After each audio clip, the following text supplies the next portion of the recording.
People, is the MMA guy. Today I just wanted to talk about a matchup that we're going to see this weekend that I've seen a lot of different opinions about.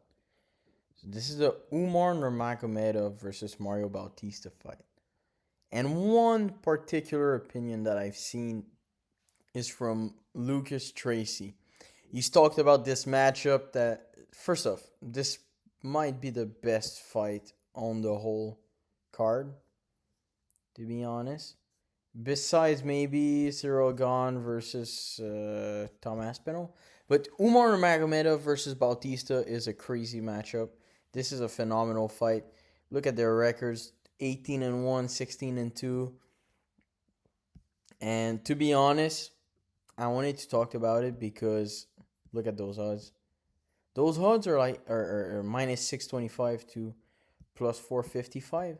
And yet people are saying I think I think it's gonna be a very close fight. Mario Bautista is gonna do very good, and he's gonna lose. I think I see Umar edging it 20. Very tough 29-28. He's gonna have trouble holding him down, and all of this stuff.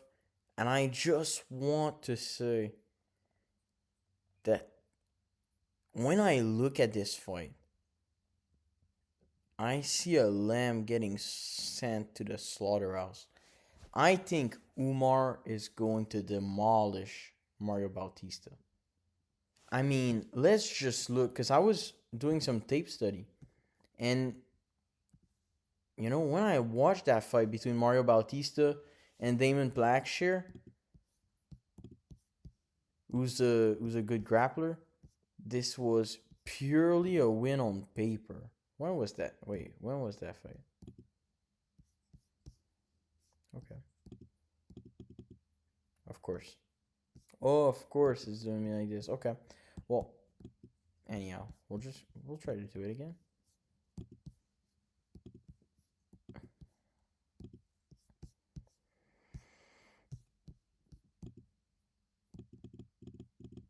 Okay, this guy just doesn't have anything. Okay, that's where. Well, anyhow, I've seen that fight with Damon Blackshear and Mario Bautista. Ooh, Damon Blackshear is a good grappler with pretty much nothing on the feet. And I really felt when I watched that fight live, I thought that Damon Blackshear was completely robbed. And I rewatched it just to be able to see if I actually saw it right. And I did see it right.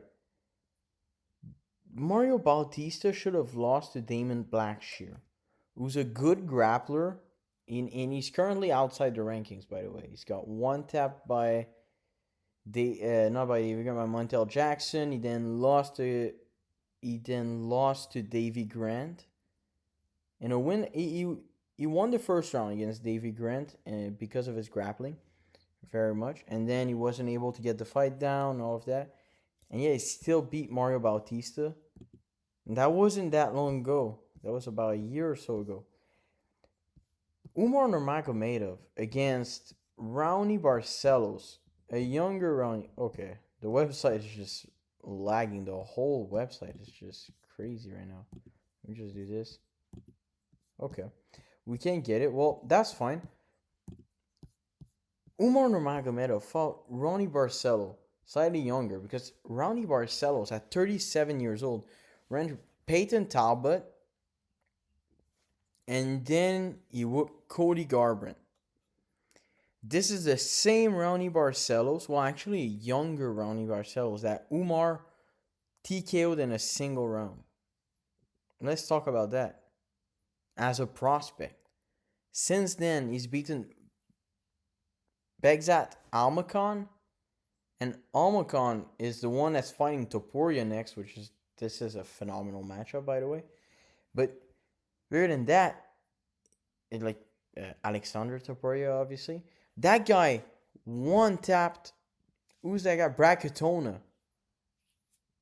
In his own country. As the first fight of the night. Completely flatlined him in under a minute. This is the type of fighters that Umar is TKOing. And I know, and then He 50-45'd Corey Sandhagen. Corey Sandhagen wasn't able to take a single round off of Umar. And then he won the 2 first round against Merab. Which means if it was a 3-rounder, well, obviously Merab might have fought differently, but not really. We know the way Merab fights. And as long as his cardio was good, Umar was beating Merab. He's a more skillful fighter, and we know this. We know this. And 50-45, Corey won the 2 first round against Merab. 3rd round was extremely close. Very close. Then he's beaten Begsat Almakhan by decision comfortably. He got like flash knockdown, but then he grappled him the remaining of the round, completely won the round, and beat him 30-27.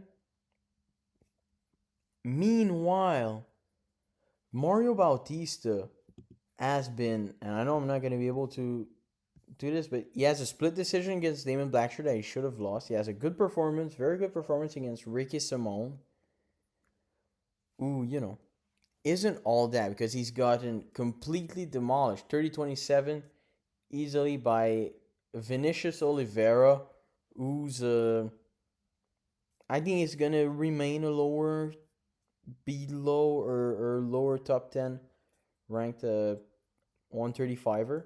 Then he got split against Aldo, and the only reason he won is because he held him against the fence. Besides that, he got outstruck, and the striking exchanges were not looking good for him at all. And then he's beaten Patchy Mix, who is 0-2 in the UFC.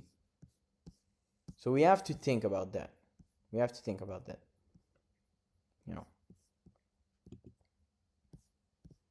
Mario Bautista earlier in his career, and I know he was a tadpole, but he was completely. If you watch that fight between Mario Bautista and Corey Sandhagen, and then watch that Umar fight with Corey Sandhagen, and tell me you still believe that Mario Bautista even has a chance in this matchup. I feel like this is crazy to say, and obviously the odds are not. The odds are not underrating Umar. I think they're fair to Umar. Some people are gonna say are gonna think that the odds are way out of line here, but they're fair. And I feel like people are acting as though this is like a close fight. And Mario Bautista is a great fighter. He's definitely a top 10 135er. He's a very good fighter, and I rate Mario Bautista. I think he's very good, and he's a big 135, fairly big 135er. He's a good frame for the division. He's a very complete fighter. He has very good boxing. The thing is, he doesn't really have crazy power, but he has very solid boxing. Very good volume. Solid grappling. With that being said, I think Umar might. And I think Umar is probably going to 30-27 him. But he might as well just twist him into a pretzel in the first round. I think he might get a rear naked choke in the first or second. I hope he goes for a finish. But sometimes these guys, they don't really go for finishes. But I think Umar is going to beat Mario Bautista very soundly. I don't know what you guys think about this matchup. I'd love to hear what you guys think in the comment. But in my opinion, this is not that close of a fight. It is it's going to be a easy decision or a finish by Umar Nurmagomedov. And I think even on the feet, he's going to be the one outstriking and doing the more flashy shots and everything. I really don't see this matchup being competitive. But let me know what you guys think. I'd love to hear what you guys think in the comment. Give a like, thumbs up, comment, and subscribe to the channel, man. We got many more of these coming. I do my best to post at least once a day. And yeah, so stay tuned for everything next. Till next time.